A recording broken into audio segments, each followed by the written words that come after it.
Good day to everyone that is joining us today. Thank you for joining our webinar, Reigniting the Guest Experience, How to Attract New Travelers, Enhance Communication, and Go Contactless, presented by Review Pro, Stay in Touch, and Fuel Travel. In today's webinar, we are going to cover quite a few things: new marketing strategies to understand new traveler behaviors and personas that are key target markets for recovery.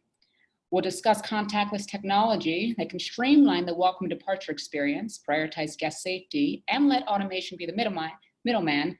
And of course, we will discuss leveraging AI-driven communication and automation to deliver a guest experience at all states of the guest journey that is exceptional.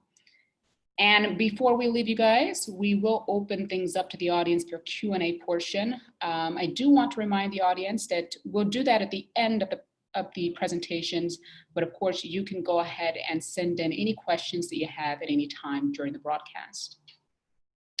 With that said, I want to go ahead and introduce our panel of speakers. First up is Neil James. Neil is a COO of Review Pro and is responsible for guiding the company to continually improve the guest experience at 60,000 plus hotels worldwide. He has worked at all levels of the industry, and thanks to this range of experience in hospitality, has exceptional insights into the specific needs and challenges faced by accommodation providers.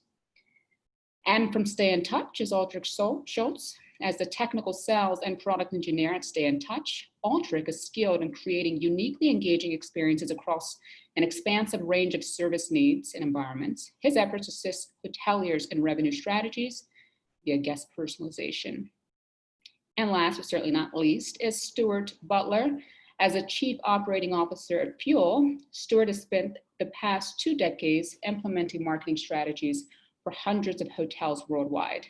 With a degree in rocket science, he leverages cutting-edge technology and takes on an innovative approach to everyday marketing challenges.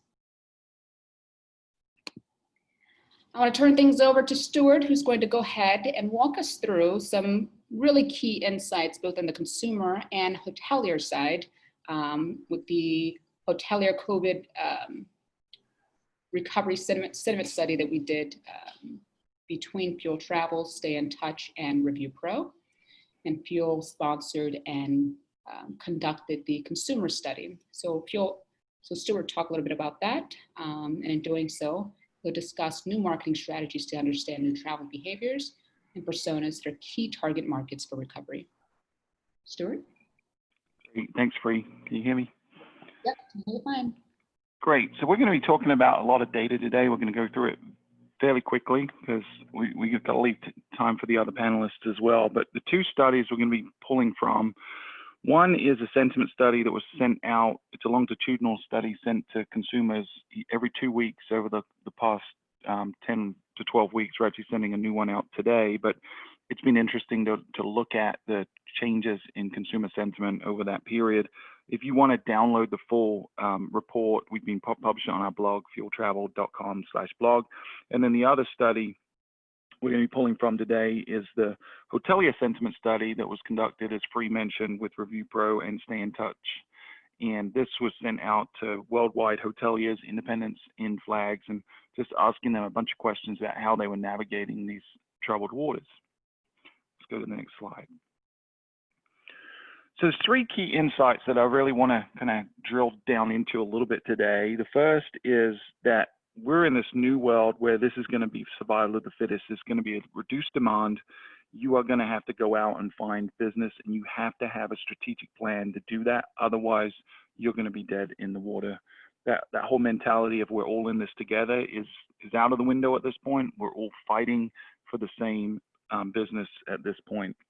The second insight, hotels can influence decisions just as they always have, but the levers they pull, the buttons they push to do that have changed. So think back to all that planning you did back last year with your budget. Think about the playbooks you've had for 2019 when it was really easy to market to people. Throw all that away because this is a new world and we're going to have to change things up significantly. And then lastly, guest expectations have fundamentally shifted, which is why that previous point is so important. But in that comes a lot of opportunity because what we've learned is every guest is at a different point in their recovery journey. And so what they want is unique to them. And if we can deliver it, then maybe opportunity to drive new revenue, maybe save efficiency in operations as well. Next slide, please, Free. So this is the first data point. I just wanted to show you to get you in the same mindset as the consumer or the hoteliers that we've been surveying. So this was conducted quite a few weeks ago now, towards the beginning of the COVID crisis. But what we did see is people were cutting back expensive dramatically across the board. It wasn't just one area. They were cutting back significantly across the board. But the number one place that people did cut was marketing, which as a marketer, that's like a dagger in the heart. It's one of the last places you should be pulling back from, because it's the one way you can generate new business. So next slide, please. So we went on to ask people about what they think is going to happen. You know, we're all guessing. No one has a crystal ball, but we do see that the majority of people do feel like this is going to be a situation that we're going to be dealing with for quite some time. For, you know, more than 2 years is a sizable percentage. Between 1 and 2 is the largest segment. But for those people that were thinking this was going to be less than 6 months, I think they're probably beginning to change their mind at this point. Next slide. So one of the questions we asked them was how confident that you are going to recover, given that timeline that they previously asked. And, you know, as you can see, there's a lot of confidence here. More than 50% of people are confident or very confident. There's a couple of smaller segments, only slightly confident or not at all confident. If we go to the next slide, which is just an animation, what we'll see is we asked a separate question, but then when we correlated these two answers, we saw an interesting pattern. The majority of people, over 70%, did have a plan to recover. Now, the percentage, the 20-something% that didn't have a plan to recover, were almost all in those bottom two segments. So there's a direct correlation between your confidence of recovery and whether or not you have a plan for recovery. So I would definitely say you need some kind of plan at this point. And when we asked folks what kind of plan they had, they could write in a paragraph, and we did a word cloud from that. And what we saw was overwhelmingly marketing was one of the ways they were going to get through this, which again is kind of juxtaposed to that first question, which is marketing was the first place they cut. In really, marketing is the key to driving demand at this point, and we'll talk specifically how in a second. But also, along with marketing, a refocus on guests, you know, being a good innkeeper, training of staff, things like that were really popular in terms of the strategies that people are taking as well. So let's shift a little bit to the consumer. We talked about hoteliers for a little while. In terms of the consumer, I really want you to understand that every consumer is in a different place. We'll kind of hit that home again in a second, but what used to work will not work anymore. We live in this new world. Next slide, please. So this is a shift in sentiment. Like I said, we did a longitudinal study. So from April 2nd, when we did the first study, to the last one we published, which was June 18th. Again, there's a new one coming out this week. But we saw some things stay the same, but a lot shifted. So back in April 2nd, safety was the #1 word associated with vacations right now. When we asked them to name one word, scary, safety were the big ones. And if we fast forward to today, safety is still up there, but we've seen a lot more positive things come up. Scary has reduced significantly. People aren't as scared as they were. And now positive words like fun and exciting are there, and consideration words like price are there. So this definitely tells us that over time, consumers have become more likely to want to travel, that this pent-up demand is real. So let's keep moving. Next slide. So again, I'm going to compare from April 2nd to now, and this is what would most likely persuade you to book right now. And back in April 2nd, you look at the third option down there was, there's no way I'm going to travel. I can't be persuaded. And then the top two is interesting because when we performed the study pre-COVID, price and discounts was always the #1 motivator, but we see that switched now, and people want flexibility, and we'll talk about reassurance in a minute as well, but flexibility has become the #1 motivator. The ability to be able to cancel their reservation is very important to people because there's so much unknown. And the only way you can deal with uncertainty is to create trust, and you can create trust by giving people peace of mind in the form of flexible cancellations. So keep going. So that was April 2nd. If you look at June 18th, so 10 weeks later, the people that will no longer or could not be persuaded to travel has dropped significantly. It was third on the last one. It's now bottom of this list. And it's only in the 16% range. It was over 30%, so that's more than halved in the time. But again, we see that flexibility is really, really important. And then reassurance has jumped up dramatically and is almost as high as price. Next slide, please. So we asked this question another different way just to kind of reinforce it. And we asked, what do you want to hear from hotels right now? This has been pretty consistent throughout. Although there were a number of people that said they don't want to hear from hotels, that number has dramatically dropped over time. But consistently, people care about what the hotel is doing to protect the guests.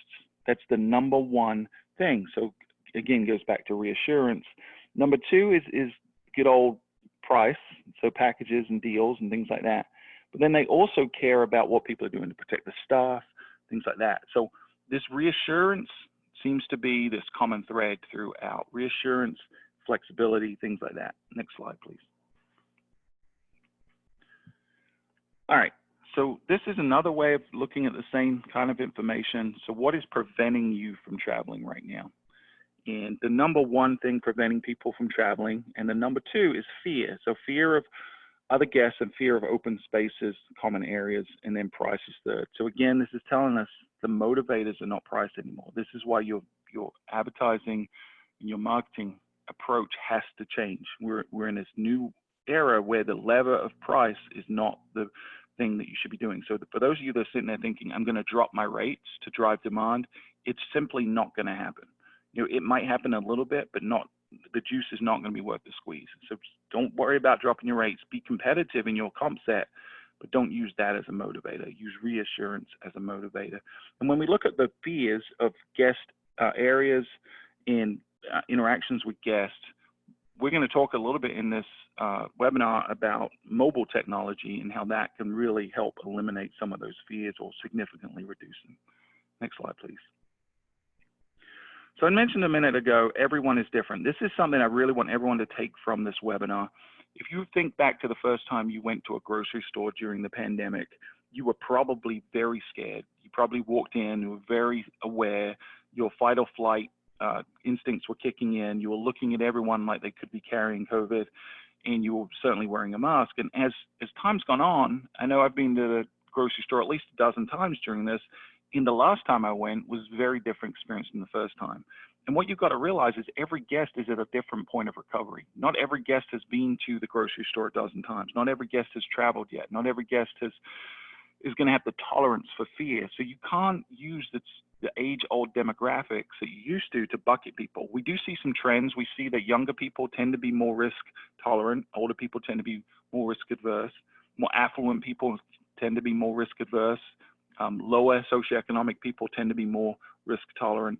So there's some through lines, but you've really got to try to understand your guest as an individual.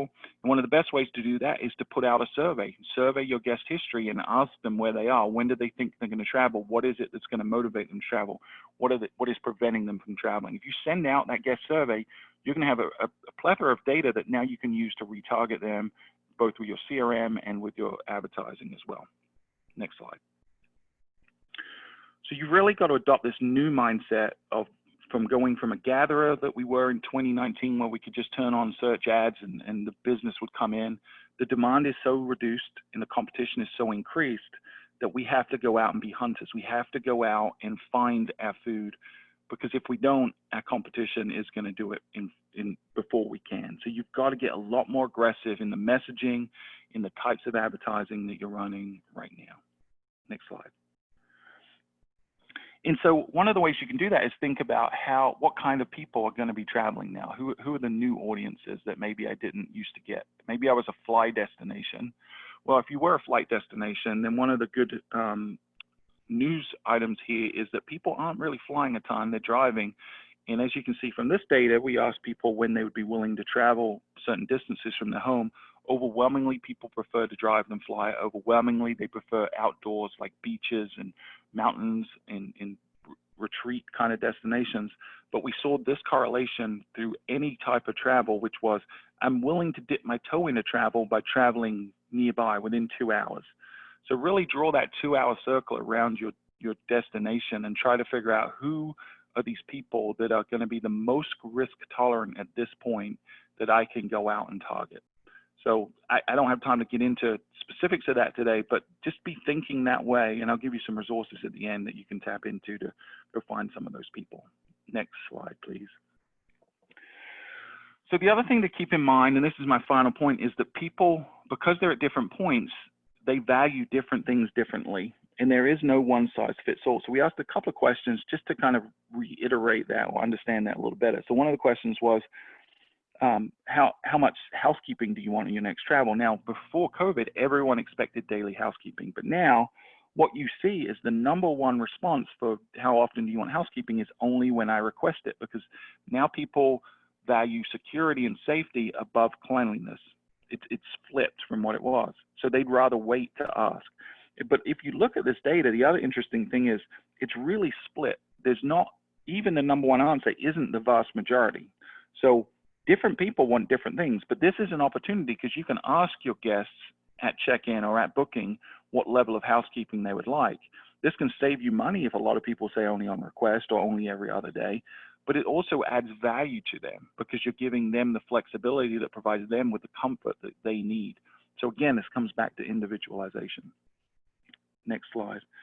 And then we asked a similar question related to the check-in process, which my friends from Stay in Touch are going to talk about in more detail in a second, but we asked, how do you want to check in? Believe it or not, on average, the number one response or the number one ranked was still at the front desk.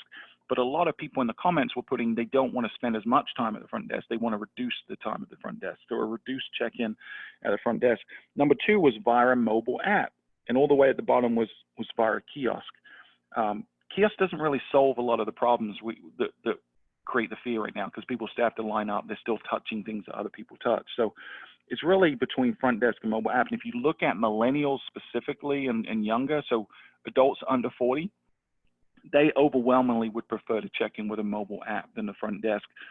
Gen X and boomers and up, they would prefer to check in at the front desk. But mobile apps definitely is an opportunity right now for you that we'll talk about in a second. Next slide. In fact, how many people would like to check in via mobile app? Majority of people, it's over 80%. And if we again looked at millennials here, that jumps up to over 90% of people would like to check in from a mobile app. Next slide. In digital key, it's slightly lower, but it's still the majority. Over 60% of people would like to use a mobile app to unlock their door. Again, with people under 40, this jumps again into the 75% range. So overwhelmingly, people are willing to adopt new technology because it's convenient or eliminates some of their fears. Next slide. So 3 things to really consider. 1, you've got to become a hunter to find new guests. 2, you've got to reassure the guest. That's the biggest motivator right now, more than anything else. And then you have to offer choice, because if you offer choice, i.e. housekeeping, i.e. Mobile apps, guests are more likely to choose you over the competition. It's a differentiator. And so, I definitely encourage everyone to consider mobile app technology. Fuel has a great product. Stay in Touch has a great product. There's a lot out there, so go shopping for it. Look for the features that you want or your guests are demanding, and go shop for that right now, because it's going to be one of the most important pieces of your tech stack moving forward. Next slide. And if you want to get more info on any of this, we do have a podcast, Fuel Hotel Marketing Podcast, and we just did a deep dive into the study data that we just talked about in more depth. So if you want to go look at, it was episode 156, we talked about the hotelier sentiment study. In episode 154, we talked about the consumer sentiment study. So if you go search for Fuel Hotel Marketing Podcast, anywhere you listen to podcasts, or fueltravel.com/podcast, you can go get any one of those 150 plus episodes. And there's a lot of really deep tactical things that you can be doing from a marketing perspective right now that will help you in your recovery plan. And with that, I will hand it over to the next presenter. Well, before we do that, thank you again, Stuart, for walking us through all those great insights, both on the hotelier side and the consumer side. And I concur that you should all go check out Fuel's hotel marketing podcast. It is very much an in-depth, but also very, entertaining way of presenting the type of insights that our industry needs at this time. So thanks again, Stuart, and we will come back around to you. Actually, before we do, I do want to follow up here. So we talked about how hoteliers are taking cost-cutting measures and marketing is being a big focus there. At what point should they be turning on their advertising, budgeting, and things of that nature? Yeah, so that's a tough question because each hotel is going to be in a different position financially, and you have to survive this, right? That's your priority. You have to survive. So if that means you have no money for advertising, that's the reality you live in, and you don't have a choice. Now, hopefully, you have a little powder left over, and you can spend it on advertising. You need to be doing that now. You should have been doing it before. What we see again and again is the properties that have continued to stay top of mind and continued to advertise through the pandemic, all but in a reduced state to normal, those are the ones that have recovered faster. Those are the ones that are now sitting at 60, 70, 80, 90% occupancy, whereas the folks that haven't advertised are not because they're starting from scratch. And when you think about it, when you open a hotel, this is very much a similar situation. When you open a hotel, you start marketing months before you open the doors because you've got to drive interest, you've got to drive demand. And now more than ever, that's critical because the competition is higher and the demand is lower. So I would say if you can afford it, you should be advertising right now. Here, here, we agree. We're all marketers here, so we understand the impact.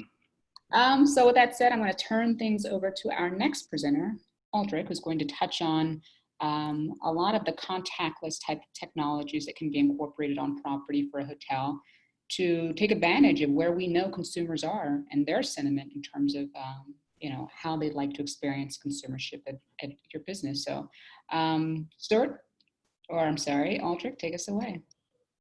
Thank you, Free.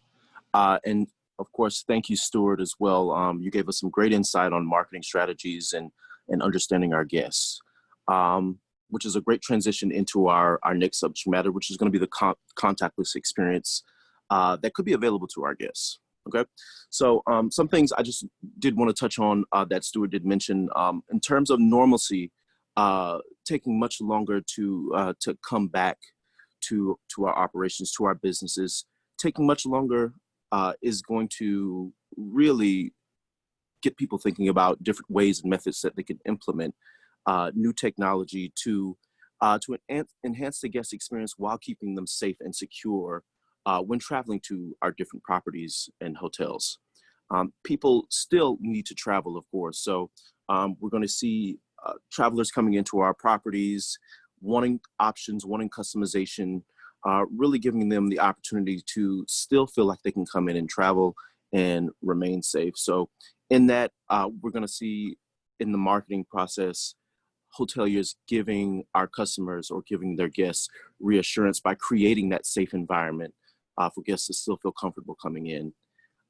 As well, seeing options that are going to drive choice with guests. I know myself, I love customization.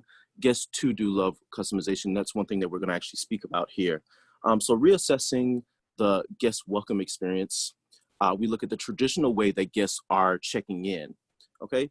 And in that traditional sense, we can see that hoteliers are entering basically a new era of contactless experience. We now see that something so crucial and pivotal, such as the front desk, is being forced to change and even in some cases be avoided to keep ourselves and our families safe. Policy and procedures were built around this focal point of hospitality tradition, and literally how hoteliers engage with guests was a result of the front desk or a counter positioned in the lobby where people would meet and converse about services, requests, and issues, etc. The epicenter, if you will, of the guest journey from beginning to ending. And although we've seen iterations and reinventions of the front desk, it's still never evolved enough for such a time as this that we're dealing with COVID-19. So accustomed to the change, or the exchange, I should say, of physical items that tethered us, hoteliers are now scrambling to reduce ways in which unwanted contact is basically exchanged, especially on these items which can be limited without the add of cost and time involved in cleaning surfaces that they want to basically avoid altogether. So we see that the front desk was a focal point, sometimes creating wait for check-in, really creating an atmosphere to spread what we're dealing with now and making the lobby and the front desk unsafe. So staff and guests would have to engage in a scripted administrative check-in dialogue, which is something that hasn't changed for a very long time, and really offer an experience that is going to prolong exposure based on the guests being within one confined area. We see that staff and guests would have to handle physical keys. Like I said, those surfaces and different items that come in contact with different guests passed on. And this is not something that we were used to cleaning or processing in the way that we have to now. Transparent screens, although fashioned to keep our guests safe and our businesses open, we find better ways to implement contactless experiences to limit exposure. But we still want to keep in mind and keep service focused and attention on customization when it comes to how we engage with our guests. Okay, next slide, please. Here we're basically taking a look at what travelers want in terms of convenience, control, and customization. We'll see that 50% of travelers prefer notifications about deals and coupons in stores. 73% of business travelers specifically prefer mobile check-in. So in terms of that, this is almost mobile convenience is almost as natural as other aspects of our lives, making adoption of mobile features just as natural when added seamlessly into hotel operations.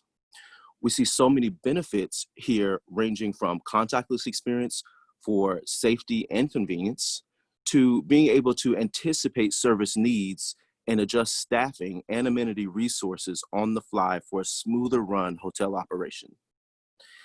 When implementing mobile technology, we have our favorite applications and websites that we all go to in terms of how we book hotels, how we utilize different services, book different events.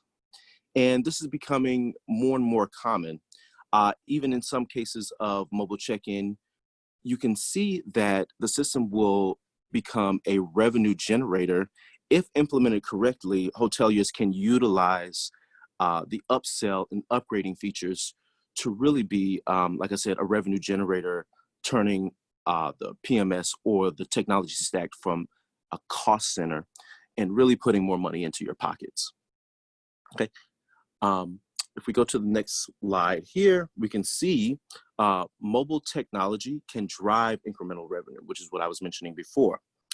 A smart and elegant application of mobile features can provide a multitude of benefits. As we see here, those benefits can outweigh even the cost of the platform that enables guests to make their own choices on their own available time. With comprehensive data, we can make adjustments on the fly to make attractive offers to customers, driving ancillary purchases and increasing incremental revenue, turning again our software from a cost center into a revenue generator. Next slide.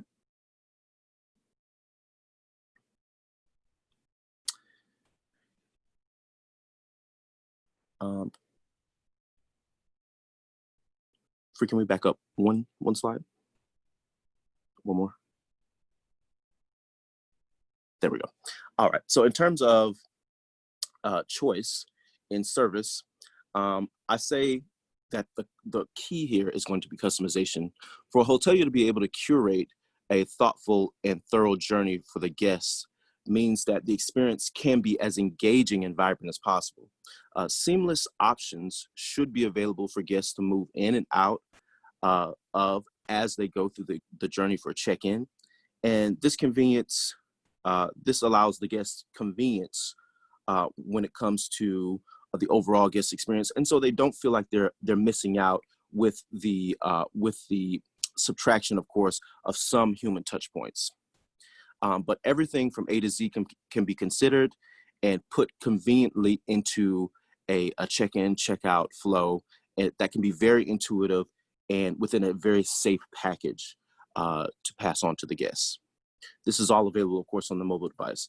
Because of our mobile devices being very powerful, hoteliers don't have to feel like that experience is limited to mundane tasks and just simple text, because choosing mobile is now enabling the power of choice at different service levels, from limited service even to full luxury full service. Next slide, please. So in terms of contactless, I'm sorry, we maybe there we go. In terms of contactless technology, we also take a look at payment technology. Okay, so in terms of keeping our guests safe and healthy, we would want to limit interaction or contact in certain areas that are all too common with the guest experience, which is going to be payment devices, credit cards, cash, and even keys. So here we can see that contactless payments are making a move to the forefront with EMV technology as well as NFC near field communication. Guests are, of course, able to use their phones without actually taking out a credit card and passing it along to expose someone to something unwanted, of course. Chinese banks, we're seeing, are quarantining cash because of the fact that it's been changing hands so many times. As well, credit cards might even be worse than cash because of how much we come in contact with them. In terms of keyless entry, we have to keep in mind the keys that pass back and forth, of course, from staff to guests back and forward. And there's really no solution right now that hotels really want to deal with to clean and sanitize these keys. So we're looking more towards mobile keys, which is a great implementation that can save hotels time as well as money. Let's go on to the next slide, please. All right. So in terms of combining technology with human touch points, as well as allowing the guests options, because we truly believe that options are going to be the key here, we want to take a look at self-service technology and kiosks.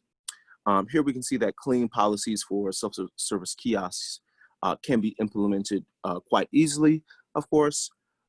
In the scheme of things, choice ultimately means options. So while we're aware that many guests will enjoy the convenience and safety of checking in on their mobile device, some of them may want to go a different route. For that, there are solutions like the self-service kiosks.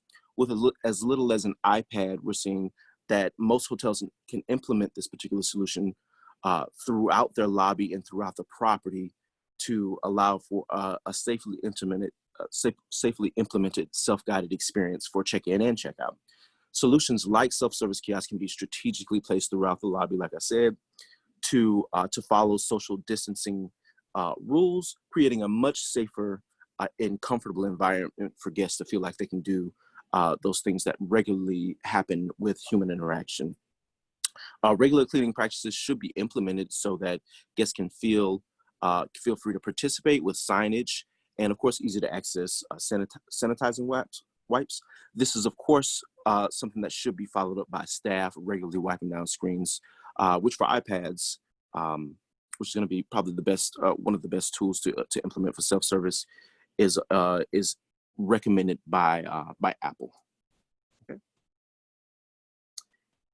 And that pretty much concludes contactless experience for hoteliers. Thank you, Thanks Free. so much, Aldrich. I did want to follow up with a question. Sure. So we talked about giving choice to the guest here, and part of the importance there is you can see from the consumer data that there is no one size fits all as to how guests want to interact on property, and so if there's no one size fits all right now when we're in a pandemic, can you imagine post-pandemic when people's appetite change? So how do you make sure that guests are, you're giving them choice and you're communicating that choice prior to them even arriving at your hotel. Right. So the best solution for choice is to get ahead of the guest even reaching out, and that's digital engagement, I would say, that happens prior to the guest's arrival. So if we're able to get in contact with the guest and offer them these options up front prior to getting to the hotel or prior to them even thinking about it, we're already ahead of the game there. Being able to offer the guest choice during that particular experience is going to enable the guest, like I said, to curate their own experiences as well. They can make choice, they can customize their stay, enhance, upgrade, upsell, and it really turns around to being a benefit to the hotel because they're much more aware of what those guests' needs are going to be ahead of time. They're able to plan for that, they're able to staff for that. They're also able to drive more revenue out of that experience as well. So getting ahead of the guest's arrival and offering that experience to them is going to be key for that. Awesome. All right. Thank you so much, Aldrich. We are going to pass it on to Neil. It's a nice transition. He's actually going to talk about leveraging AI-driven communication and automation to deliver a great guest experience at all stages of the guest journey. Fantastic. Thank you, Free. Can you hear me? Yep, can hear you great. Fantastic. So first of all, thanks to Aldrich and Stuart for their insights around the contactless experience and obviously what marketing actions we should be looking at as we move forward. So as Free mentioned during my section, I'm going to cover how you can leverage AI-driven communication and automation to deliver a great guest experience throughout the guest journey, whether that is pre-stay, during stay, or obviously post-stay. Next slide, please, Free. Thank you. So according to the statistics that we received from the study that we carried out with our friends at Stay in Touch and Fuel, we saw that almost 3/4 of hoteliers believe that guest behavior and expectations will permanently change post-COVID-19. So as we move forward, we need to think about when our guests are entering our hotels, their eyes are going to be peeled and they will begin judging their experience immediately on how we are addressing social distancing and cleanliness. This is what they're going to be looking for. They'll arrive at our property and they'll want to know what is it that we're doing to keep them safe, to keep their family safe, and as Stuart mentioned earlier also, actually to keep our own team safe. So, you know, this is something that we really need to consider. For example, I stayed at a hotel last week in Barcelona, and I was surprised when I entered the hotel room how bare the room actually looked, because so much had been taken out. You know, the minibar was empty. There was no collateral at all in the rooms, absolutely nothing that I could kind of touch or flick through. So just put yourself in that position of walking into a hotel room. If you saw a room service menu, would you pick that up twice? Would you pick that up, or would you think about it twice before doing it? And what about the remote control for the TV within the room? I know for certain that I would be unlikely to use the telephone, for example, and actually coming to think about it, if I recall correctly, the telephone had also actually been removed from the room. So as we think about it, you know, how will guests get the information that they need or want? And how will they get that information when they want it while they're still remaining socially distant, right? For them, they're not going to want to, as Aldrich said earlier, they're not going to want to come up and to reception desk to ask questions unless they really, really need to. So how can we give them that information, and how can we make sure that we provide them a good service while on property, while also making them see that we're looking out for them? Next slide. So with this study that we're seeing here from Statista, we've seen that following the COVID outbreak, people in general are spending more time on messaging services than they were before. In fact, I personally get amazed now that when I mention to my parents about having a quick catch-up, I actually live in Spain and they live in the United Kingdom, their first question to me is, are we doing that via Zoom, FaceTime, Skype, or Hangouts? Prior to COVID, FaceTime was just something we used to get when we were together. You know, it's amazing now that how humans have adopted technology so quickly. Across the globe, as we can see with this, 45% of the population have been spending more and more time on messaging apps. And hotels are obviously going to need to have already started becoming much more tech savvy as we move forward. Next slide. So while we as hoteliers have to start thinking about being more tech savvy, as we've seen from the messaging and other apps, our guests are now more tech savvy also. And they will be looking for information about your hotel and the surrounding area, but they want that in the palm of their hand. And they will want to communicate with you through the preferred messaging channel. I know I, for example, will never use a channel like WhatsApp if I'm communicating with a business. The first thing I would go to is Facebook to communicate with that business. So the guests will want to be able to choose their channel. The question is, are you ready to give them this? This means that suddenly we as the hospitality industry are being pushed down the route of digitizing the guest experience quickly. When it may have been something that would have usually been planned over the period of a few years, all of a sudden it now needs to be implemented quickly and successfully in order to be able to compete for business. As Stuart said earlier, we're talking about how can we make our property more profitable quickly? Well, we need to be competitive. And in order to be competitive, we need to be able to make sure our guests feel like that they are going to be safe at our property and they're going to be able to communicate with us easily and find out all the information that they need to. As you can see from the results on the right-hand side in this graph that was also from the study, 49% of the respondents said that they would look at implementing guest messaging as part of their strategy for post-recovery within their hotel. Now, the key here is to make sure that when you're implementing messaging, that you have a strategy for responding to the messages. Think about the queues at reception in the past and the amount of people that would be queuing for simple, repetitive questions. So how can hotels handle this volume now through a messaging tool while still trying to be available face-to-face for any key items for guests? It's also important to identify that such feedback during this day will need to be dealt with promptly and efficiently so that you can ensure that they leave with a good opinion, having enjoyed their experience, and then hopefully they share that experience online, helping you to drive more future bookings. Next slide. At ReviewPro, we've been offering messaging for the past 2 years, and we've had about 600 hotel clients using it. What we've learned, however, is that while the idea of implementing messaging with hotels is great, the tool can oftentimes be the cause of dissatisfaction from guests as it does not work smoothly, and also dissatisfaction from the staff as it's not efficient for them. It's driving more communication, more things that they have to respond to, while obviously still trying to serve the guest face to face. The main observations from our experience, and to keep in mind if you are thinking of implementing messaging, is that that knowledge is hard to capture and maintain.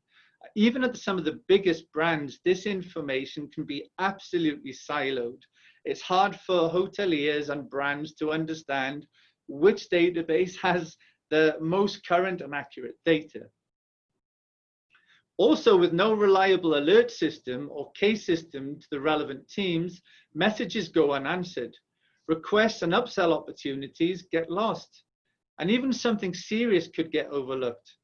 And therefore, the guest ends up being dissatisfied. Messaging alone is not enough. We have one example of one of our clients that told us that while they'd implemented the messaging, they had the messaging running, and one of their guests actually sent a message asking for some information, and that message was left unattended for quite a few days. And when they actually got around to responding to that guest and say, "We're awfully sorry, we realized that you asked us a question, do you still need more information?" That guest was actually a guest that wanted to book the hotel, and his response was, "Actually, no, you're too late. I'm already actually in your hotel right now." Yeah, so this again, it's all about making sure that you've got a strategy in order to deal with it. So if the messaging alone is not enough, we then have to think about putting messaging with AI. And what we're seeing now is that when people are buying messaging with a chatbot, what's usually happening is they're buying a project. They're not buying a product. What do I mean by that? It means that sometimes implementation is long, it's overwhelming, and it becomes another chore. It could be something that takes 6 months for us to get all of the data that we need fed into this particular tool so that it can start doing some work for us and we can start seeing the ROI. Well, AI can solve this by actively learning from the hotels on a network, improving this each time. This does not mean private information is being shared, by the way. If the bot learns a new way, for example, to order a cab in German, it can then store this knowledge, and this will then be available for other hotels using chatbot technology from ReviewPro. What we call this is the positive network effect, and it's exclusive to our latest tool, the guest experience automation. And lastly, but very importantly, when we spoke to our clients, we were actually amazed to identify that a group of 30 hotels that works with us identified that 63% of all queries came around the same 8 questions. 63% of all queries that came to their reception, to their call center, the same 8 questions. And then a group of more than 800 hotels informed us that 91% of all queries were being generated from the same 18 questions. 91%. Now imagine how much time can be saved if AI can respond to these questions. Imagine how much better the service that you offer your guests would be if your team didn't have to answer the same questions over and over again. The challenge here many times is that the central repository of information around the hotel is difficult to manage and to maintain. So you need a tool that can house this information for you, go and get that data proactively, and use it to provide responses to your guests. You need to make sure that your guests receive a timely response, and again, an artificial intelligence comes into play. What's the point of having receptionists on the desk answering the same questions over and over when a chatbot can do the same for you? And when your guests can get all the information they need at their fingertips, which is where they want it now since COVID. And they can get that information when they're looking to book, when they're going through the process of booking, when they're on property, or when they've left, that they can still come to the same place and ask the same questions. And ReviewPro's guest experience automation tool provides the ability to have a chatbot that can respond to your guest needs, deal with key business flows such as maintenance or housekeeping requests, or even order some room service. It will then package those requests in an automated case and deliver to the necessary department for action. In addition, we'll be able to provide statistics around the queries that could not be answered due to lack of information in the system, giving you the ability then to improve the amount of queries that the chatbot can respond to. Next slide, please, Free. So to finish off, ReviewPro is part of the Shiji technology group that offers multiple solutions to the hospitality industry. We work with 60,000 clients around the globe, and we started with online reputation. We then moved into surveys. We offered some automation against online reputation and surveys. And now, as I said, we're in the automated guest experience area, enabling you to make sure that it becomes more efficient when you're dealing with your guests. We have 60,000 clients worldwide across 150 countries. And obviously here you can see some of the brands that we work with. And at that, Free, I'll hand it back over to you.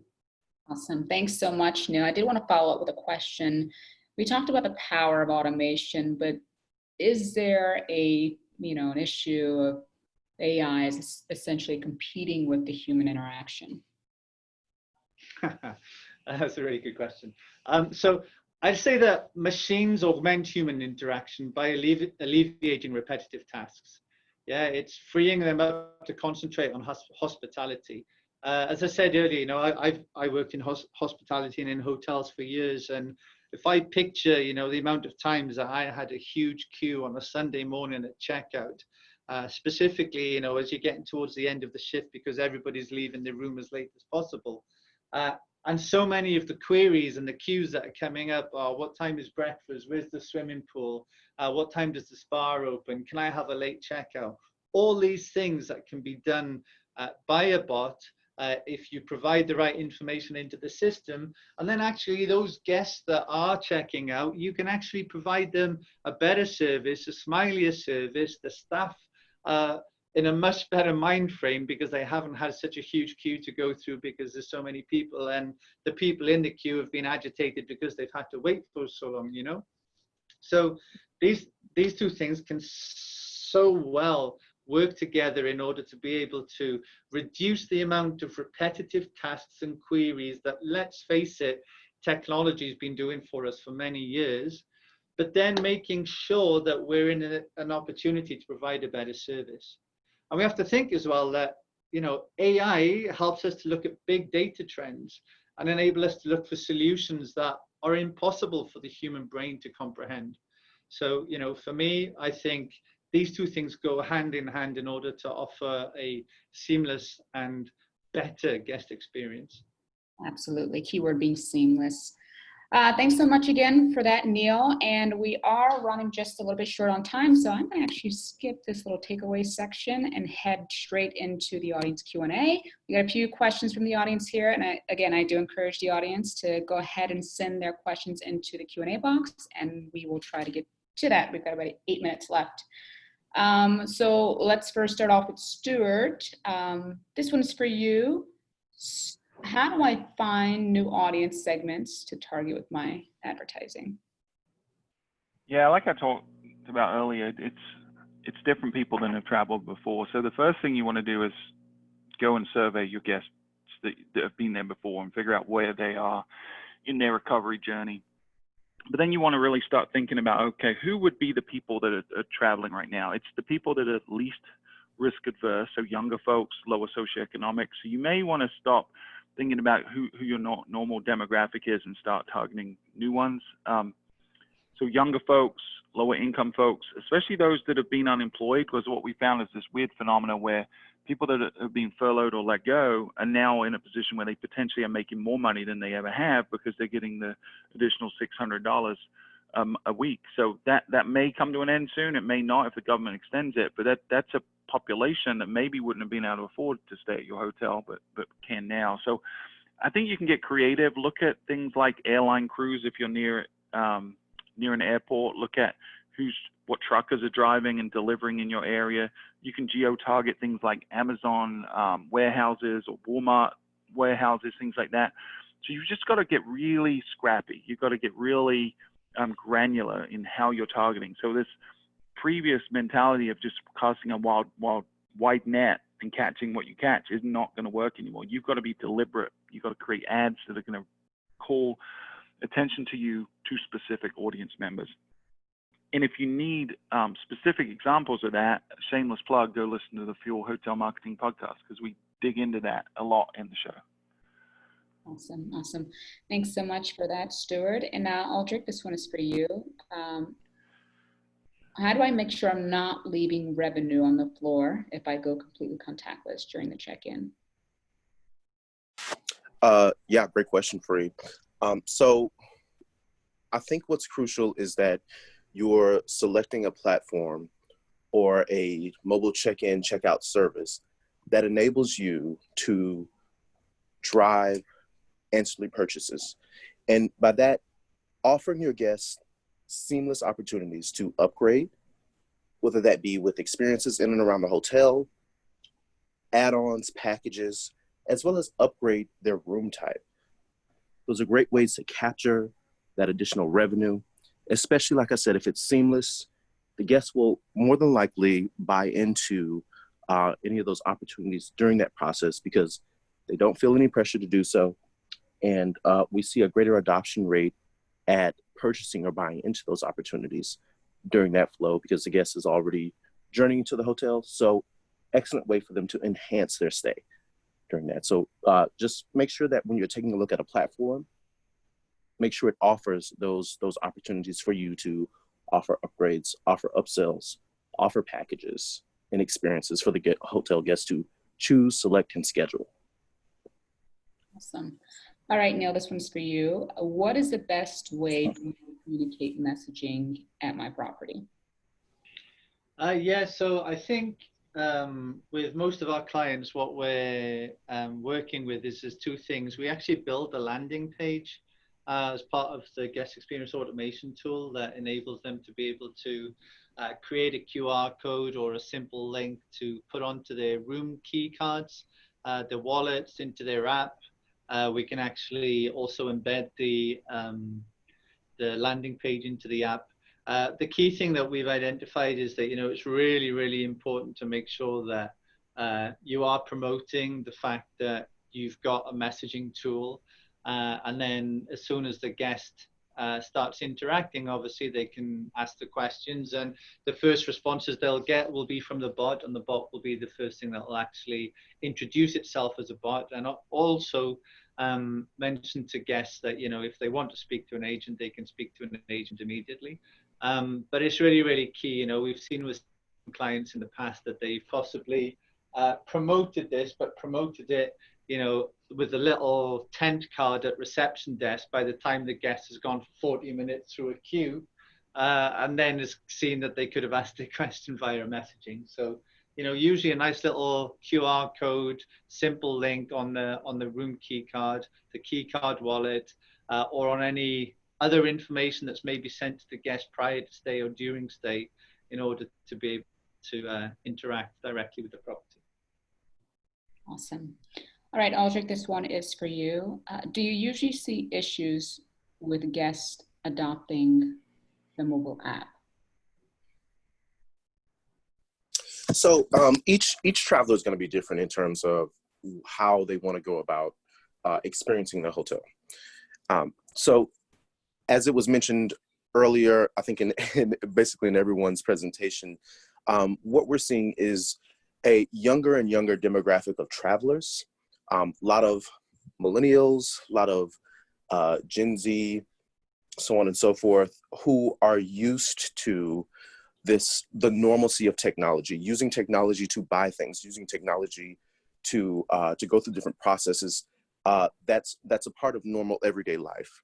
So the more that we see this demographic increase, which, like I said, we're already seeing, we will see much greater adoption rates in terms of technology, how technology is being used to engage with the guests, how it's being used to upsell, and even move from traditional hotel operations and put them on mobile platforms.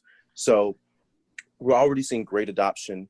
One thing that I would like to say is that if you do choose a mobile platform that allows you to engage with your guests, having something appless, which SandTouch does have, an appless experience is of course going to drive more adoption because the guests will not have to download. We all have experienced where we come in contact with a particular application that requires a download. Sometimes you hesitate to do that because you may not have the space on your phone, or you just don't want to have to deal with the headache of downloading. So being able to access something through a URL is a much greater approach to get better adoption rates for any process that involves mobile technology or a mobile interface. All right, last one here for Stuart. Can I just add on that real quick, Free, instead of asking a separate question? Is that all right? Because one of the things we've seen with our mobile app is the properties that are successful are the ones that really promote it. So you've got to really, tying all of these talks in together, you've really got to promote it through marketing and your messaging to make sure people are aware that the app is there. But not only does it exist, but what is the value proposition? What is the reason they should download an app? And then to the last point, giving people the choice, the option, the flexibility to say, well, you can download an app if you prefer, or there's a web-based version of this check-in process. And what we see is, that different people are going to choose different options, but the adoption rate is going to be directly tied to whether or not you're promoting it aggressively. And the one thing I will say about COVID more than anything is it's been an accelerator of technology adoption. It's changed people's habits, and now people are really willing to take on new things. They're not quite as technically scared as they once were, just like Neil's point earlier to his parents using all these different video chats, everyone in the world has used some kind of technology they weren't familiar with in the last few months. So now is the time to get people to download an app, because then you can remarket to them without them having to go back to Google, without them getting exposed to OTAs, without them getting exposed to your competition. So even though the web-based version might be a little more frictionless to get them to install, the value proposition for you as a hotelier to get them to download an app in terms of communication, in terms of repeat visits, loyalty, I would say put everything you can into getting them to download an app right now. Absolutely. I think option is the key here. As you guys talked about, it seems to be a continued theme is giving guests a choice, because we don't know where every guest stands and every guest is different. It's certainly not a one size fits all, but I think what we're doing here is giving our audience a better understanding of what the market or what consumers are thinking at this time. And, you know, there's a huge grass field out there for hoteliers who want to step forward and be a little bit more complex with their marketing approaches and their technology stacks. And I want to, again, thank our audience for sticking with us the whole way through, and we will get to the remaining questions. We are just over the 12 o'clock hours. I want to make sure that I'm being respectful of people's times. And once again, thank you to our panelists, Neil, Aldrich, and Stuart. You guys gave some great insight, and we have an awesome demand webinar that we can promote now. So thank you guys. Thank you, Free. Thank you.